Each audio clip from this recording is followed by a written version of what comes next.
Hello friend, स्वागत है आपका अपने चैनल आज क्लास में। आज की इस वीडियो में हम आपका टेस्ट लेंगे। इस टेस्ट में विज्ञान और सामाजिक विज्ञान दोनों से मिला के 30 ऑब्जेक्टिव प्रश्न रहेगा, जो आपके बोर्ड परीक्षा के लिए काफ़ी महत्वपूर्ण रहेगा। तो प्लीज़ आप लोग टेस्ट को एकदम शुरू से लेके अंत तक दीजिएगा और 30 में से 30 सही करने का कोशिश कीजिएगा। अगर आपका 30 में से 30 सही हो जाता है तो आप हमें कमेंट करके ज़रूर बताइएगा, हम आपके कमेंट का रिप्लाई ज़रूर देंगे। और चैनल को अभी तक आप सब्सक्राइब नहीं किए हैं तो चैनल को सब्सक्राइब कर लीजिएगा। और सब्सक्राइब करने के बाद एक बेल आइकन आता है तो बेल आइकन को दबा के ऑल पे कर लीजिएगा, ताकि जब भी लाइव क्लास हो तो आपके पास नोटिफिकेशन पहुंचता रहे। तो आइए शुरू करते हैं पहले नंबर प्रश्न से। तो पहला नंबर प्रश्न है कि कौन सी क्रिया सभी जीवों के लिए अनिवार्य है। ए ऑप्शन है प्रकाश संश्लेषण, बी ऑप्शन है वातोत्सर्जन, सी ऑप्शन है श्वसन, डी ऑप्शन है चलन। तो यहाँ पे आपको बताना है कि कौन सी क्रिया सभी जीवों के लिए अनिवार्य है यानी जरूरी है। तो जो श्वसन की क्रिया है ये सभी जीवों के लिए अनिवार्य है, जरूरी है। यहाँ पे सी ऑप्शन बिल्कुल ही सही हो जाएगा। और श्वसन की क्रिया में किस गैस का उपयोग करते हैं, तो श्वसन की क्रिया में ऑक्सीजन गैस का उपयोग करते हैं। तो ये भी साथ में आपको याद रखना है। आइए देखते हैं अगला प्रश्न।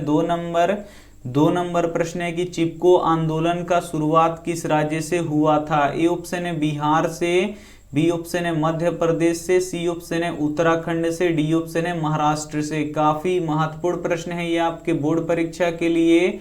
यहाँ पे आपको बताना है कि चिपको आंदोलन का शुरुआत किस राज्य से हुआ था, तो उत्तराखंड से हुआ था। इसे आपको याद रखना है। यहाँ पे सी ऑप्शन बिल्कुल ही सही हो जाएगा।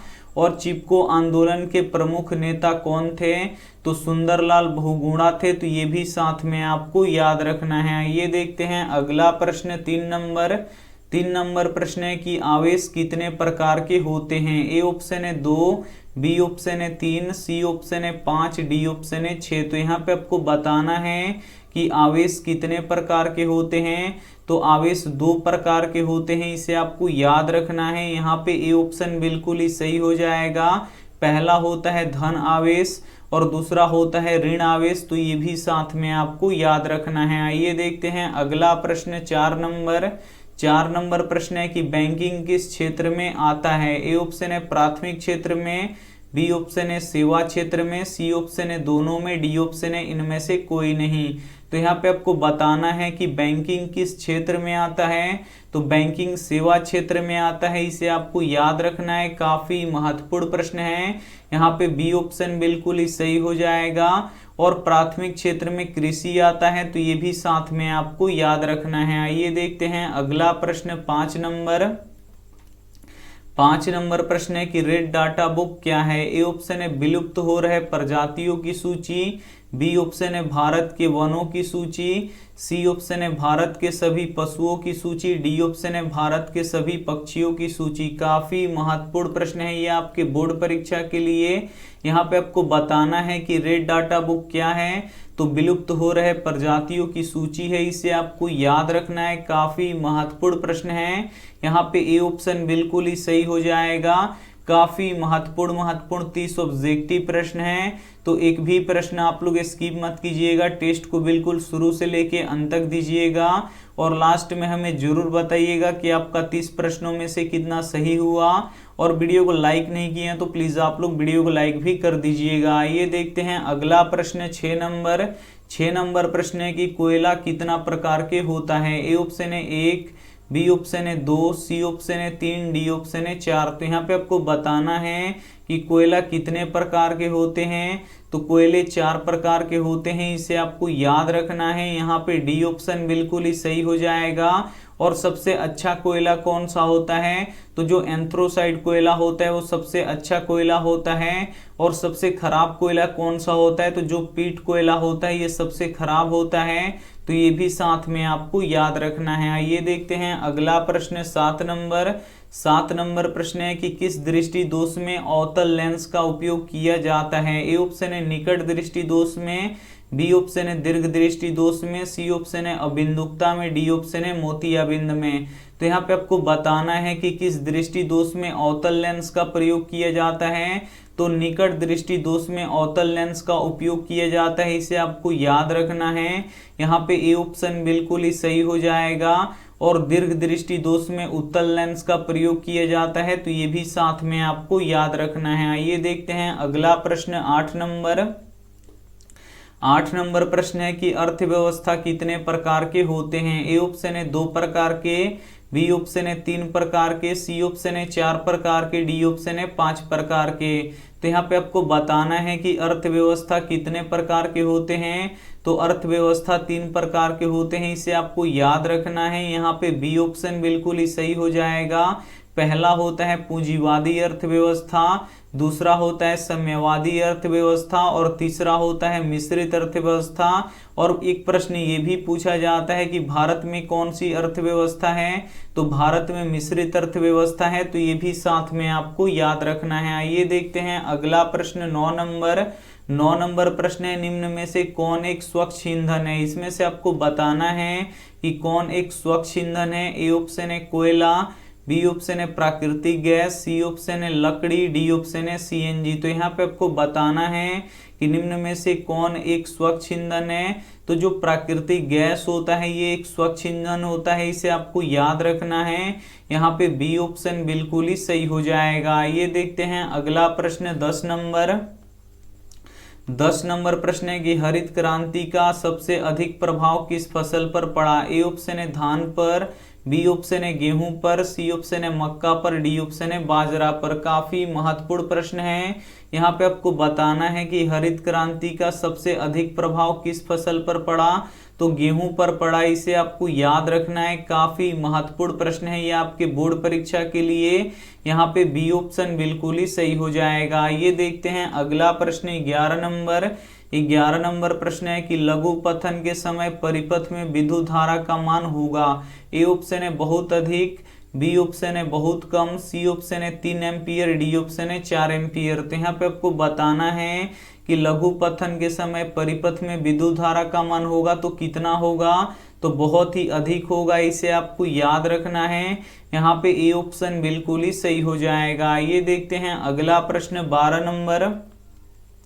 12 नंबर प्रश्न है कि चिपको आंदोलन का संबंध किससे था। ए ऑप्शन है शराबखोरी से, बी ऑप्शन है पर्यावरण से, सी ऑप्शन है महंगाई से, डी ऑप्शन है लोकतंत्र से। 12 नंबर भी प्रश्न काफी महत्वपूर्ण है आपके बोर्ड परीक्षा के लिए। यहाँ पे आपको बताना है कि चिपको आंदोलन का संबंध किससे था। तो पर्यावरण से था, इसे आपको याद रखना है। काफी महत्वपूर्ण प्रश्न है। यहाँ पे बी ऑप्शन बिल्कुल ही सही हो जाएगा। ये देखते हैं अगला प्रश्न 13 नंबर प्रश्न है कि इंद्रधनुष में कितने रंग होते हैं। ए ऑप्शन है 7, बी ऑप्शन है 5, सी ऑप्शन है 9, डी ऑप्शन है 3। तो यहाँ पे आपको बताना है कि इंद्रधनुष में कितने रंग होते हैं। तो इंद्रधनुष में 7 रंग होते हैं, इसे आपको याद रखना है। यहाँ पे ए ऑप्शन बिल्कुल ही सही हो जाएगा। एक प्रश्न ये भी पूछा जाता है कि इंद्रधनुष में सबसे बाहर कौन सा रंग होता है। तो सबसे बाहर लाल रंग होता है, इसे आपको याद रखना है। और एक प्रश्न ये भी पूछा जाता है कि इंद्रधनुष में सबसे अंदर कौन सा रंग होता है। तो सबसे अंदर बैगनी रंग होता है, तो ये भी साथ में आपको याद रखना है। आइए देखते हैं अगला प्रश्न 14 नंबर प्रश्न है कि कृषि कार्य में शामिल है। ए ऑप्शन है भूमि को जोतना, बी ऑप्शन है पशुओं को पालना, सी ऑप्शन है मछली पालना, डी ऑप्शन है सभी। तो यहाँ पे आपको बताना है कि कृषि कार्य में शामिल है। तो कृषि कार्य में भूमि को जोतना भी शामिल है, पशुओं को भी पालना शामिल है, मछलियों को भी पालना शामिल है, यानी यहाँ पे डी सभी शामिल है। तो यहाँ पे डी ऑप्शन बिल्कुल ही सही हो जाएगा। ये सभी कृषि कार्य में आते हैं, तो ये साथ में आपको याद रखना है। आइए देखते हैं अगला प्रश्न 15 नंबर प्रश्न है कि CFC है। ए ऑप्शन है क्लोरोफ्लोरोकार्बन, बी ऑप्शन है क्लोरीन कार्बन, सी ऑप्शन है कार्बन क्लोरोफ्लोरो, डी ऑप्शन है क्लोरीन फ्लोरीन। तो यहाँ पे आपको बताना है कि CFC का पूरा नाम क्या होता है। तो CFC का पूरा नाम क्लोरोफ्लोरोकार्बन होता है, इसे आपको याद रखना है। यहाँ पे ए ऑप्शन बिल्कुल ही सही हो जाएगा। और जो CFC गैस है ये किसको हानि पहुंचाता है, तो ओजोन परत को ये हानि पहुंचाता है, इसे आपको याद रखना है। काफी महत्वपूर्ण 30 ऑब्जेक्टिव प्रश्न हैं, तो प्लीज आप लोग टेस्ट को एकदम शुरू से लेके अंत तक दीजिएगा और लास्ट में हमें जरूर बताइएगा कि आपका 30 प्रश्नों में से कितना सही हुआ। और वीडियो को लाइक नहीं किए तो प्लीज आप लोग वीडियो को लाइक भी कर दीजिएगा। आइए देखते हैं अगला प्रश्न 16 नंबर प्रश्न है कि कृषि कार्य में महिलाओं की भागीदारी कितनी है। ए ऑप्शन है 50%, बी ऑप्शन है 40%, सी ऑप्शन है 35%, डी ऑप्शन है 30%। तो यहाँ पे आपको बताना है कि कृषि कार्य में महिलाओं की भागीदारी कितनी है, तो 40% है, इसे आपको याद रखना है। काफी महत्वपूर्ण प्रश्न है ये आपके बोर्ड परीक्षा के लिए। यहाँ पे बी ऑप्शन बिल्कुल ही सही हो जाएगा। ये देखते हैं अगला प्रश्न 17 नंबर प्रश्न है कि ऑक्जेलिक अम्ल किसमें पाया जाता है। ए ऑप्शन है टमाटर में, बी ऑप्शन है संतरा में, सी ऑप्शन है सिरका में, डी ऑप्शन है इमली में। तो यहाँ पे आपको बताना है कि ऑक्जेलिक अम्ल किसमें पाया जाता है, तो ऑक्जेलिक अम्ल टमाटर में पाया जाता है, इसे आपको याद रखना है। यहाँ पे ए ऑप्शन बिल्कुल ही सही हो जाएगा। और टार्टरिक अम्ल किसमें पाया जाता है, तो टार्टरिक अम्ल इमली में पाया जाता है, तो ये भी साथ में आपको याद रखना है। आइए देखते हैं अगला प्रश्न 18 नंबर प्रश्न है कि सुंदरवन कहाँ है। ए ऑप्शन है गुजरात में, बी ऑप्शन है पश्चिम बंगाल में, सी ऑप्शन है छत्तीसगढ़ में, डी ऑप्शन है महाराष्ट्र में। तो यहाँ पे आपको बताना है कि सुंदरवन कहाँ है, तो सुंदरवन पश्चिम बंगाल में स्थित है, इसे आपको याद रखना है। यहाँ पे बी ऑप्शन बिल्कुल ही सही हो जाएगा। और सुंदरवन किसके लिए प्रसिद्ध है, तो ये बाघों के लिए प्रसिद्ध है, तो ये भी साथ में आपको याद रखना है। आइए देखते हैं अगला प्रश्न 19 नंबर प्रश्न है कि वायुमंडल नहीं होता तो आकाश कैसा प्रतीत होता है। ए ऑप्शन है लाल, बी ऑप्शन है काला, सी ऑप्शन है नीला, डी ऑप्शन है उजला। तो यहाँ पे आपको बताना है कि वायुमंडल नहीं होता तो आकाश कैसा प्रतीत होता, तो आकाश काला प्रतीत होता है, इसे आपको याद रखना है। यहाँ पे बी ऑप्शन बिल्कुल ही सही हो जाएगा। ये देखते हैं अगला प्रश्न 20 नंबर प्रश्न है कि किस फसल को उजला सोना कहा जाता है। ए ऑप्शन है गन्ना को, बी ऑप्शन है कपास को, सी ऑप्शन है जूट को, डी ऑप्शन है चाय को। काफी महत्वपूर्ण प्रश्न है ये आपके बोर्ड परीक्षा के लिए। यहाँ पे आपको बताना है कि किस फसल को उजला सोना कहा जाता है, तो कपास को उजला सोना कहा जाता है, इसे आपको याद रखना है। यहाँ पे बी ऑप्शन बिल्कुल ही सही हो जाएगा। और कपास किस राज्य में सबसे अधिक होता है, तो गुजरात में कपास सबसे अधिक होता है, इसे आपको याद रखना है। और जूट को सुनहरा रेशा भी कहा जाता है, तो ये भी साथ में आपको याद रखना है। आइए देखते हैं अगला प्रश्न 21 नंबर प्रश्न है कि मधुमक्खी के डंक में कौन सा अम्ल पाया जाता है। ए ऑप्शन है सिट्रिक अम्ल, बी ऑप्शन है एसिटिक अम्ल, सी ऑप्शन है मेथेनोइक अम्ल, डी ऑप्शन है लैक्टिक अम्ल। तो यहाँ पे आपको बताना है कि मधुमक्खी के डंक में कौन सा अम्ल पाया जाता है, तो मधुमक्खी के डंक में मेथेनोइक अम्ल पाया जाता है, इसे आपको याद रखना है। यहाँ पे सी ऑप्शन बिल्कुल ही सही हो जाएगा।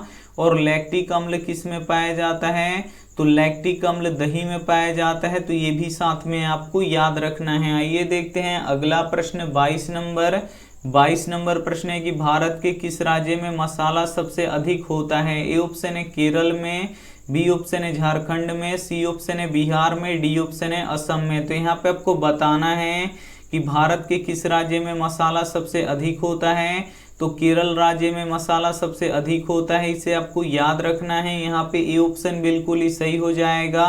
एक प्रश्न ये भी पूछा जाता है कि कोयला किस राज्य में अधिक होता है, तो कोयला झारखंड में सबसे अधिक होता है, तो ये भी साथ में आपको याद रखना है। आइए देखते हैं अगला प्रश्न 23 नंबर प्रश्न है कि आधुनिक आवर्त सारणी में क्षैतिज कतारों को क्या कहते हैं। ए ऑप्शन है आवर्त, बी ऑप्शन है समूह, सी ऑप्शन है कोष, डी ऑप्शन है इनमें से कोई नहीं। तो यहाँ पे आपको बताना है कि आधुनिक आवर्त सारणी में क्षैतिज कतारों को क्या कहते हैं। तो क्षैतिज कतारों को आवर्त कहते हैं, इसे आपको याद रखना है। यहाँ पे ए ऑप्शन बिल्कुल ही सही हो जाएगा। और आवर्तों की संख्या कितनी होती है, तो आवर्तों की संख्या 7 होती है, इसे आपको याद रखना है। और वर्गों की संख्या कितनी होती है, तो वर्गों की संख्या 18 होती है, तो ये भी साथ में आपको याद रखना है। आइए देखते हैं अगला प्रश्न 24 नंबर। 24 नंबर प्रश्न है कि भूकंप किस प्रकार की आपदा है। ए ऑप्शन है वायुमंडलीय, बी ऑप्शन है जलीय, सी ऑप्शन है प्राकृतिक, डी ऑप्शन है महामारी। तो यहाँ पे आपको बताना है कि भूकंप किस प्रकार की आपदा है। तो भूकंप प्राकृतिक आपदा है, इसे आपको याद रखना है। काफी महत्वपूर्ण प्रश्न है ये आपके बोर्ड परीक्षा के लिए। यहाँ पे सी ऑप्शन बिल्कुल ही सही हो जाएगा। ये देखते हैं अगला प्रश्न 25 नंबर। 25 नंबर प्रश्न है कि मेंडल ने अपने प्रयोगों के लिए किस पौधे को चुना। ए ऑप्शन है आम के पौधे को, बी ऑप्शन है गुलाब के पौधे को, सी ऑप्शन है गेहूं के पौधे को, डी ऑप्शन है मटर के पौधे को। काफी महत्वपूर्ण प्रश्न है ये आपके बोर्ड परीक्षा के लिए।